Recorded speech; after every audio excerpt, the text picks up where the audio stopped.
People who have witnessed to there's not going to be a wedding moment following a bachelorette party. What went down? You know. Sometimes I get pretty bummed that I'm probably gonna die alone. These stories make me feel a little better. A friend of mine sent me a video of another friend, let's call him Peter. The video showed Peter's girlfriend's bachelorette party. On the vid sniffing coke from a stripper's D and ducking him after. Peter is single now. I bartend weddings fairly often and work directly with wedding planners all the time and meet with the bride and groom to talk things through and create a sense of familiarity. Each time I met the groom he just kind of seemed out of it, but I chalked it up to stress. Day of the wedding, before the ceremony, the wedding planner comes over and asks for a couple shots for herself. She doesn't drink on job, so I ask her why. Apparently things were about to get started, but the groom was missing and wasn't responding to phone calls, so everyone is looking for him. Then one of the bridesmaids disappears. Not long after, the brother of the groom gets a text from the groom saying he and the bridesmaid are in love and they're running away to elope and that he'll call him after. Everyone is getting antsy waiting for things to start, and they've all been waiting like 2 hours. Now the wedding planner has to tell 150 people that the wedding is off and explain to the parents what happened while the wedding party is consoling the bride. I know a guy who seemingly had his life together, great career, lots of friends, beautiful fiancée. He had a tendency to drink too much while partying. And a few weeks before the wedding he woke up in the hospital with serious injuries due to a non-automotive drunken accident. The scariest part for him was that he didn't remember a thing past leaving the party to walk home. Did he fall and hit his head? Did someone attack him and leave him for dead? The thought of that scared him. And he decided to sober up. It also caused him to reflect on his life. And he realized his fiancée was manipulative, controlling. And he'd never be happy living with someone like that. He has some long-term damage from the injury. But he's still sober, spends much of his free time for a charitable cause, and dodged a serious bullet, a bad marriage, as a result of that horrible injury, so he oddly came out ahead in the end. It was a month before my scheduled wedding and I was getting everything ready. In the meantime, all of my close friends in my wedding party came out to celebrate my bachelor party with some drinking, floating, skydiving, etc. Well, the night before they get there, my now ex-fiancée of 8 years says that she no longer wants to go through with the wedding. So I spend the morning my friends are there calling around to friends, family, reservation services and explaining the news, completing blindsided. Come to find out she had cheated on me and had been feeling that way for a while, but didn't share this with me until the day of my birthday, the day before my friend's visit for a few days.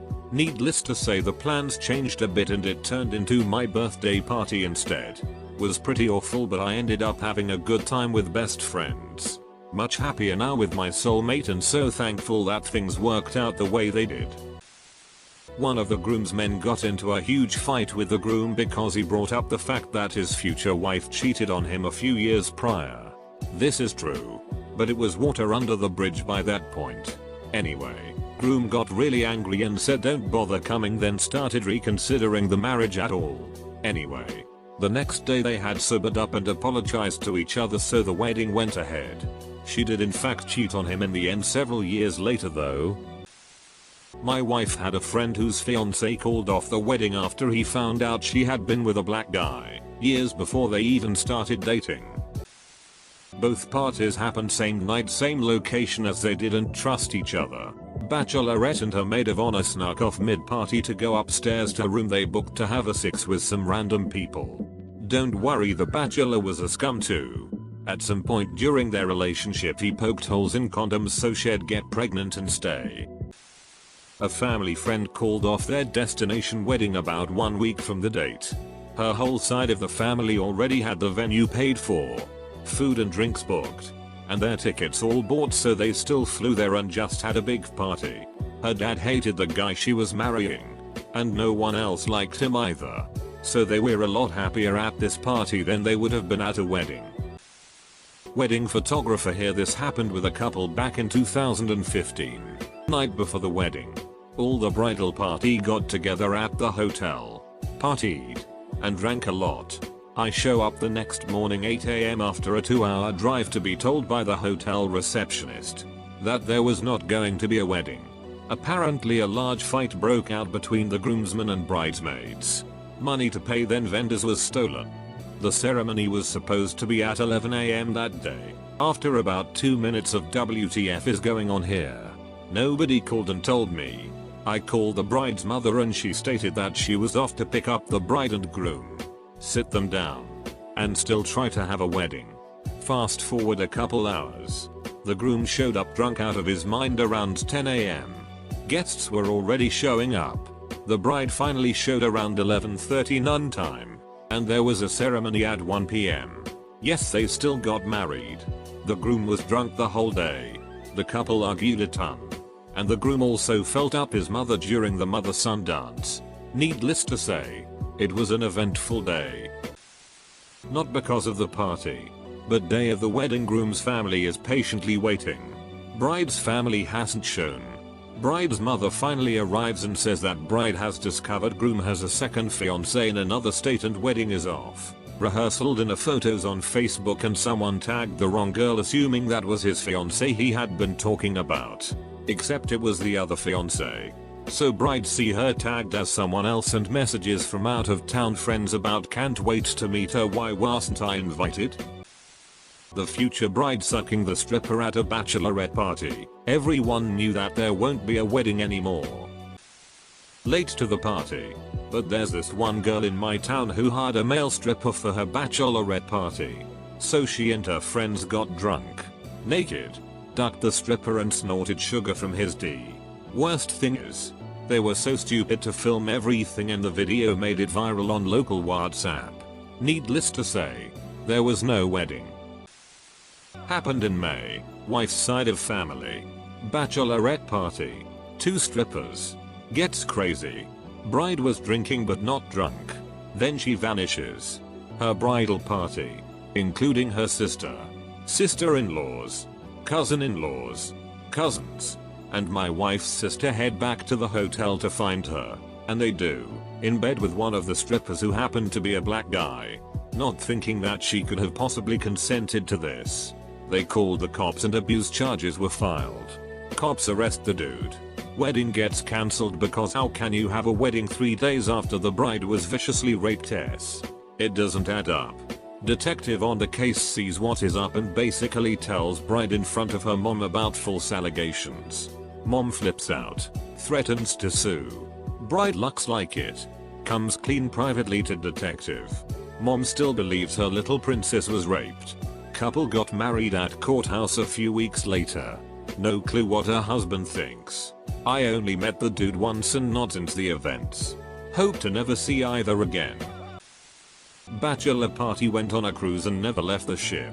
Ate too much and drank a lot. Meanwhile the bachelorette party went to Vegas. The bride banged one of the strippers and 2 of the bridesmaids hooked up with old boyfriends who just happened to be there. The wedding never happened. But the bridesmaids are now both engaged to their respective boyfriends, the ones that they cheated on, and planning a double bachelorette party in, you guessed it, Las Vegas. Edit, a word. Have a cousin who 2 weeks after announcing her engagement said it was off and refused to ever tell us why. The bride's brother, having attended the husband's bachelor party, twisted and exaggerated every detail of the bachelor party to make the husband look bad to her parents in an attempt to deflect attention away from his pill addiction. The cunt even bought his breakfast the morning after the party. Yeah, no. Cause he is such a great guy. I see a lot of bachelor and bachelorette parties in my line of work. I actually have a few of these memories. The first that comes to mind was an interesting night where the bachelor party was happening at one bar and the bachelorette party was in the bar down the block. At the groom-to-be's party I get a call for help from the place. It's a team security call. Just a couple getting it on in a bathroom. The bar wanted them booted. I find out the dude is the groom-to-be and the girl is just some random chick. The chick goes off on her own and now I'm with the groom outside. He's drunk and almost uncontrollable. I am trying to find him a way home safe. His bros were all dirty and kept the party going without him. After a while, the bride-to-be and her gals come walking down the street. A couple people around chime in and tell her why I am there dealing with him. She breaks down and calls the wedding off right there. He ended up going to detox that night. The main thing I take away from this thread, becoming a male stripper is guaranteed action. Well, it wasn't a bachelor party, but a couple months before the wedding it was discovered she was leading a double life. Her frequent work trips to the UK were actually trips to a few hour drive away where she was living with another guy. Telling him the same story but in reverse. Wedding was called off. Much money was lost. Not sure what her plan was. Why do I stay subscribed here? All these stories make me super paranoid. Last year I was a groomsman in a wedding with a guy I have known for close to 15 years as a good friend. We did the typical get a nice dinner then hit the town hard kind of party. Ended up at a Top Golf. Loaded out of our minds. We were having a lot of fun when we noticed that the groom was gone for longer than it takes to piss, so we went looking. Couldn't find him in the bathroom. Staff said he went outside to clear his head and have a smoke. Went out and didn't see him in the parking lot. We start going into panic mode cause he was super sloppy drunk and gets crazy. We ended up calling the bride-to-be. She got a crying phone call from him and he said he was meeting another friend, then he hung up on her and threw his phone. Fast forward 2 hours and the bride's brother finds him, balls deep in another dude. Apparently he was holding back that he was actually attracted to men and that he had a secret boyfriend. Plot twist, was the bride's brother's best friend. So the wedding was called off and he just up and moved out of the state. He is now a male dancer at a few gay clubs and is currently engaged to marry his ex-bride's brother's best friend. Happy for the dude. When I was 14 none of my mates showed up to math class, and I had to be paired with this boy that I knew liked me. We had a casual thing going on, and we learned how to play knock. Same poker hands but different concept. We were playing, and then he got really touchy-feely with me, pressing his thigh up against mine, and putting his hand on my thigh. He then basically confessed he loved for me. He was really cool and funny, so I said yes. We were at the back of the class in the corner and the teacher had gone to get more cards and he started to feel me up and kiss me on my neck and shit. I was into it, so I let it be. Then after school, I took him to my place and the deed was done. Weird story but thought it fit in the theme.